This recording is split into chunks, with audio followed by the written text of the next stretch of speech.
Un tueur à gages impitoyable mène une double vie. Entre sa famille, ses amis et son travail, il doit maintenir un équilibre, mais il lui arrive parfois d'échapper à tout contrôle.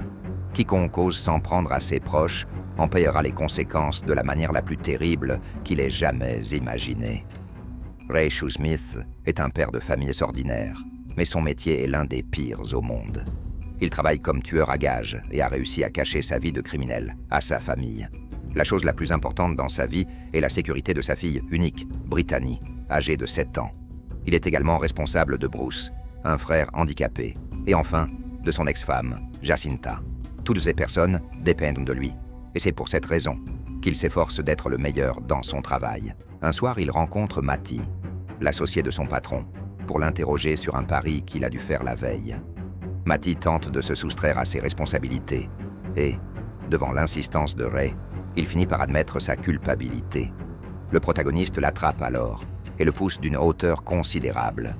Il est possible qu'il soit mort après ce coup. Ensuite, il se rend dans une boîte de nuit appartenant à Freddy, son patron. Ce dernier veut juste récupérer son paiement pour avoir rempli la mission précédente, donner une leçon à Matty. Mais Freddy ne peut pas le payer sous prétexte que son argent n'est pas complet, le type supposant qu'il l'a dépensé au jeu. Il lui propose alors un autre travail. Il doit récupérer un prêt auprès d'une personne qui a refusé de le rembourser, et c'est à partir de là qu'il obtiendra son argent. Ray accepte, tout en précisant que le travail sera plus coûteux. Nick, un autre tueur à gages, est appelé pour soutenir et guider Ray.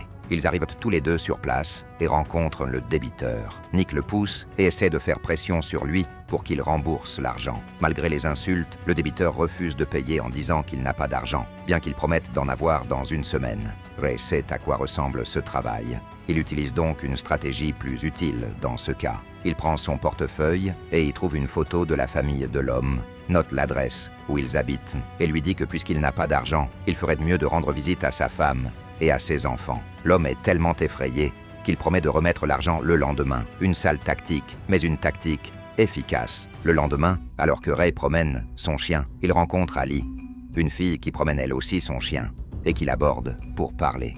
L'alchimie est parfaite, mais Ray ne peut poursuivre la conversation car il doit aller chercher sa fille chez son ex-femme. À son arrivée, Jacinta lui demande de bien s'occuper de l'enfant, et tous deux vont rendre visite à Bruce, le frère du protagoniste. Bruce accueille sa nièce et celle-ci est très heureuse car son oncle la gâte avec de nombreux cadeaux. La nuit tombe et il est temps pour le tueur à gages de se mettre au travail. Alors qu'il est en service dans la boîte de nuit, Gary, un vieil ami, se présente. Il lui apprend que sa femme russe lui en veut parce qu'il a découvert un DVD hérétique. Cependant, il parvient à se sauver en disant que l'enregistrement appartient à Ray. Bien qu'il l'ait cru pour une raison quelconque, son ami lui demande de l'accompagner chez lui pour confirmer l'histoire. Ray accepte d'aider son ami et ils partent tous les deux. Ils arrivent chez Gary, qui lui présente sa femme Tatiana. Il lui reproche le DVD et elle le réprimande pour avoir regardé ce genre de choses. Puis, le lui rend. Ray dit au revoir à son ami, mais pas avant d'avoir jeté le DVD à la poubelle. Cependant, Gary le récupère et nous montre que c'était sa véritable intention depuis le début. Le matin, Ray est avec sa fille, en train de manger une glace, lorsqu'un garçon heurte accidentellement la petite fille et, au lieu de s'excuser, lui et un camarade de classe l'insultent. Au lieu de s'excuser, il l'insulte avec un camarade de classe. Mais comme sa fille est bonne présente, il préfère éviter le conflit. Sur le chemin de la voiture, il remarque les mêmes garçons à proximité et pense à profiter de l'occasion pour les réprimander sévèrement. Il demande à Brittany de rester dans la voiture pendant qu'il va acheter des journaux. Il s'approche d'eux et réussit à frapper l'un d'eux à la jambe, le faisant tomber. L'autre s'enfuit et le type le poursuit, sans se rendre compte qu'une dame l'a repéré. Dans sa poursuite, il tombe sur Ali, qui travaille comme ambulancière.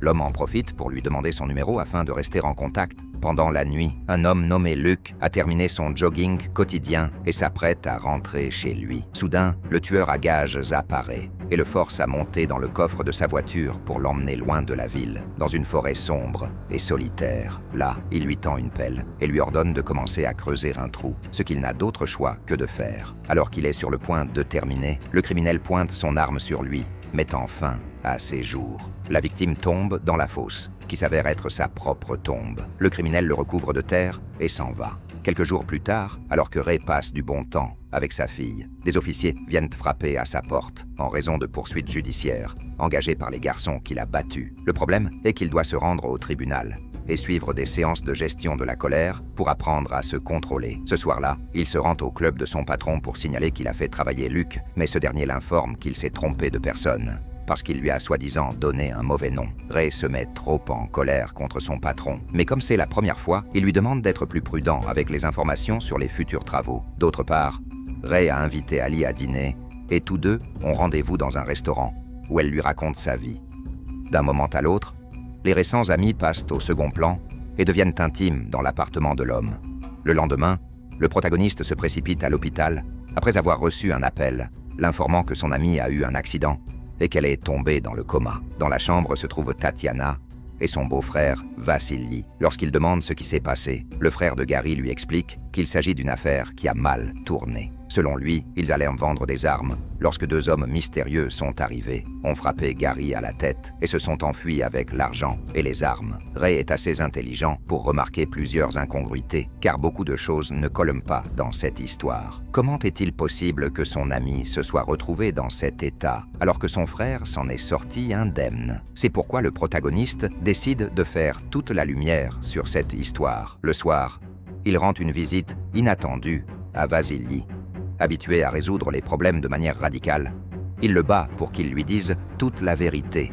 L'homme avoue qu'il n'avait pas de mauvaises intentions au départ, car lui et son partenaire avaient engagé des voleurs pour s'emparer des armes de Gary, mais il n'aurait jamais imaginé qu'il le battrait si violemment qu'il tomberait dans le coma. Ray est furieux d'entendre cela et lui ordonne d'inviter son partenaire à entrer. Lorsque celui-ci arrive, il le menace de son arme et le force à parler. Il confirme ce qui s'est passé et lui donne également des informations sur les voleurs qui ont laissé Gary dans cet état. Ray se rend au club pour les retrouver et lorsqu'ils sont seuls, il les élimine un par un. Ayant vengé son ami, il se rend à l'hôpital pour le voir. Miraculeusement, Gary se réveille de son coma et remercie son ami d'avoir pris soin de lui. Le tueur à gages pense avoir repris sa vie en main. Mais il ne sait pas qu'un autre problème l'attend chez son ex. Jacinta lui reproche d'avoir dit à sa fille que Jésus n'existe pas, précisant qu'elle et son nouveau mari ont l'intention d'encourager le christianisme dans son éducation. Elle se souvient ensuite de la conversation qu'elle a eue avec Brittany, où la petite fille lui a posé plusieurs questions sur les différentes croyances. Et c'est à ce moment-là qu'elle lui a dit cela. Mais il n'a pas l'intention de revenir en arrière, car c'est son opinion. Après cela, notre protagoniste assiste à la séance de gestion de la colère, et en écoutant les histoires des autres membres, il sent qu'il n'a pas sa place, car les autres sont là pour avoir maltraité leurs proches, alors que lui serait incapable de le faire. Au lieu de cela, il les protège et ferait n'importe quoi pour eux. Lorsque c'est son tour de parler, il mentionne son malaise d'être entouré de personnes qui font du mal aux femmes et aux enfants, et qu'il n'est pas comme eux. L'un des membres se sent si nerveux qu'ils commencent à se disputer, et, avant qu'ils ne se battent, le thérapeute les arrête. Il n'est pas fâché contre Ray et l'autorise à revenir, mais il doit bien se comporter sous peine de perdre le séminaire. Les problèmes de Ray ne s'arrêtent pas là, car lorsqu'il se rend au club pour parler à son patron, celui-ci l'avertit qu'il a des ennuis. Les voleurs qu'il a battus pour venger Gary font partie d'une bande criminelle dirigée par Davros, le frère de son gendre. Il lui conseille donc de rencontrer Davros pour calmer le jeu. Plus tard, Vassili s'introduit dans la maison de Gary avec une arme, sous l'influence d'une drogue. Il a désespérément besoin d'argent et lui ordonne de lui donner tout ce qu'il a dans le coffre-fort. Gary parvient à envoyer un message à Ray pour qu'il l'aide pendant qu'il gagne du temps. Lorsque son ami se présente, il pousse Vassili dans les escaliers. Gary lui prend l'arme et lui tire une balle dans la tête. C'est alors que Tatiana apparaît. Et pendant que son mari la distrait, l'autre s'occupe du corps. Ray prévoit de découper le défunt en morceaux pour s'en débarrasser facilement. Mais alors qu'il a déjà commencé, Vassili se réveille. Si vous aimez la vidéo, n'oubliez pas d'aimer et de vous abonner. Ray aimerait que vous le fassiez, sinon il vous poursuivra et vous obligera à le faire. Il s'avère que la balle ne l'a pas tué, elle l'a juste assommé en rebondissant sur son crâne. L'homme se réveille et voyant qu'il est sur le point d'être démembré, sort de la cave en courant, effrayé. Tatiana demande une explication et lorsque son mari lui raconte ce qui s'est passé, elle s'énerve et le poursuit dans la rue. Ray pense que sa présence n'est plus nécessaire et s'en va vaquer à ses occupations. Cela nous montre que Ray, malgré son côté criminel, essaie de ne pas négliger ses proches. Il va à ses matchs, la cherche à l'école et rend parfois visite à son frère pour lui raconter des histoires de famille. Car il estime qu'il est très important de connaître le passé de sa famille. Aujourd'hui encore, il lui présente Ali, qui est devenue sa petite amie. Le soir, Ray et Freddy rencontrent Davros, le chef de l'autre bande. Le protagoniste s'excuse pour ce qu'il a fait et pourquoi il l'a fait. Mais le caïd le rabaisse en ne lui serrant pas la main lors de leur première rencontre. La tentative de paix a été un désastre. Davros lui demande de partir et ordonne à 3 de ses hommes de s'occuper de Ray. Le lendemain, alors que Ray et Ali tentent de quitter un parking, une autre voiture leur barre la route. Le conducteur l'insulte et les deux sortent en se disputant. Il est clair qu'ils sont là pour chercher des ennuis, mais le tueur à gages ne veut pas les laisser blesser sa petite amie et il porte le premier coup, gérant la situation comme il le fait le mieux en les faisant remonter dans leur véhicule et repartir blessés. Mais c'est Ali qui est la plus impressionnée, car elle ne connaissait pas cette facette de Ray. De retour à la maison, elle lui demande d'expliquer ce qui s'est passé, mais il se contente de lui dire qu'il a rendu service à la société en remettant à leur place ces personnes mal intentionnées. La nuit, Ray regarde par la fenêtre avec des jumelles et se rend compte qu'il est observé, probablement par les hommes de Davros.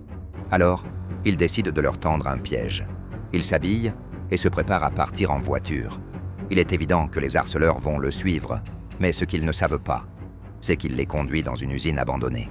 À son arrivée, le protagoniste enfile un gilet pare-balles et prépare l'arme que Gary lui a récemment donnée. Lorsque les hommes de Davros sont suffisamment proches, il ouvre le feu sur eux et les abat. Les ordures mortes, Ray retourne à son appartement avec Ali. Sa petite amie sent l'odeur de la poudre, mais n'arrive pas à identifier sa provenance. Elle est un peu mal à l'aise dans cette situation, car elle ne sait pas qu'il fait tout cela pour assurer la sécurité de tous ceux qui lui sont chers. Après cela, Ray et Gary prévoient de voler beaucoup d'argent et de marchandises à un trafiquant de drogue. Mais pour que ce plan fonctionne, ils ont besoin d'un chauffeur. Ils pensent tous deux à Nick pour ce travail. Et celui-ci est ravi, mais tellement nerveux qu'il décide d'aller aux toilettes pour se calmer. Mais ce n'était qu'un prétexte pour rapporter l'opération en cachette. Malheureusement, l'appareil lui échappe des mains et tombe dans les toilettes. Afin d'informer la personne, Nick sort sous prétexte de fumer des cigarettes, mais en réalité il se rend à une cabine téléphonique pour avoir une chance d'appeler. Il ne s'y attend pas, mais Ray le suit de près et découvre ses véritables intentions. Ils se rendent compte qu'il s'agit d'un policier, sous couverture, et, par conséquent, Ray et Gary l'emmènent dans un endroit isolé. Il semble que le protagoniste ait l'intention de l'assassiner et de jeter son corps dans les bois, mais il ne passe pas à l'acte. Pour une raison étrange, il le laisse partir, car il pense qu'il n'a rien fait de mal. De plus, la dernière chose dont il a besoin en ce moment, c'est d'avoir des ennuis avec la police. Le temps passe, et un matin, alors que Ray monte dans sa voiture, 2 tueurs à gages professionnels, engagés par Davros, Dave et Bobby, l'attendent à l'intérieur. Ils ont l'intention de l'emmener chez leur patron et de l'assassiner. Mais le protagoniste est rusé et sait comment se sortir de cette situation. Il leur dit qu'il possède un coffre-fort contenant beaucoup d'argent, plus que ce que leur patron leur paiera s'ils terminent le travail. Il parvient à les convaincre et les guide jusqu'à l'endroit où se trouve le coffre, mais il fait semblant d'avoir oublié le mot de passe, comme s'il était amnésique. Il se montre également très coopératif avec eux, les persuadant d'acheter une bonbonne de gaz et un chalumeau pour forcer le coffre-fort, pendant qu'il reste dans le coffre de la voiture, garantissant qu'il n'essaiera pas de s'échapper. Les sujets font tout ce qu'il leur demande. Dave va donc acheter l'essence et le chalumeau, tandis que Bobby doit surveiller la voiture. Mais Bobby a envie de fumer et ne voit pas d'inconvénient à aller acheter des cigarettes. Lorsqu'ils reviennent tous les deux au parking, ils constatent que la voiture a disparu. On pourrait croire que Ray a volé leur voiture, mais ce n'est pas le cas. On pourrait croire que Ray a volé leur voiture, mais ce n'est pas le cas. Il s'avère que pendant que les tueurs à gages étaient partis, 2 voleurs de voitures sont venus sur le parking et ont volé la voiture dans laquelle Ray se trouvait. Ils emmènent la voiture chez un mécanicien pour la démonter complètement et vendre les pièces séparément. Le mécanicien accepte de leur donner une partie de la recette, mais seulement après avoir tout démonté et vu quelles pièces sont en bon état. Alors que le mécanicien fait son travail, il entend une voix qui appelle à l'aide. Lorsqu'il ouvre le coffre et y voit un homme, il décide de le refermer et emmène la voiture dans les bois, où il l'abandonne. Il s'avère qu'il ne veut pas avoir d'ennui avec la mafia. Au bout d'un certain temps, Ray parvient à se libérer et utilise la voiture pour se rendre dans un restaurant près de la ville. Il y rencontre les voleurs de voitures qui ont en leur possession le coffre-fort contenant l'argent. Il les suit dans un endroit isolé et les bat pour récupérer le coffre. Maintenant, il a tout récupéré, la voiture et le coffre.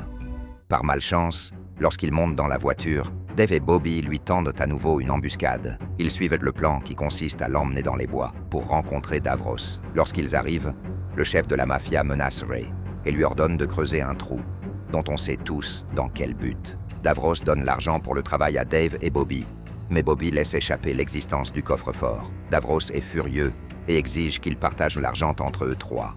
Ils s'apprêtent à l'ouvrir, et à ce moment-là, il explose, la pression étant suffisante pour laisser les escrocs assommés et gravement blessés.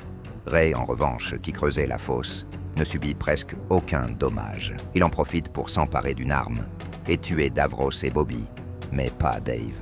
Il s'avère que les deux se sont connus auparavant, venant du même milieu et de la même rue, qui les a poussés à prendre le mauvais chemin. Dave s'excuse auprès du protagoniste en précisant qu'il n'avait pas d'autre choix que d'accepter ce travail, car il avait besoin d'argent pour subvenir aux besoins de sa famille et de sa future compagne. Il envisage également de se marier et de construire sa propre maison. Le gangster le laisse tranquille et Dave l'en remercie. Enfin, Ray, à la fois sévère et compatissant, appelle sa petite amie pour lui dire qu'il sera en retard parce qu'il a du travail à régler. Il ne ment pas vraiment, car, après tout, cela fait partie de son travail d'enterrer les corps de ses victimes. Il prouve qu'il peut y avoir un juste milieu entre le bien et le mal, que lui seul, en tant que Monsieur In-Between, peut assumer. Voilà pour la vidéo, visitez-nous sur notre chaîne pour d'autres vidéos passionnantes et pleines d'action. À la prochaine fois.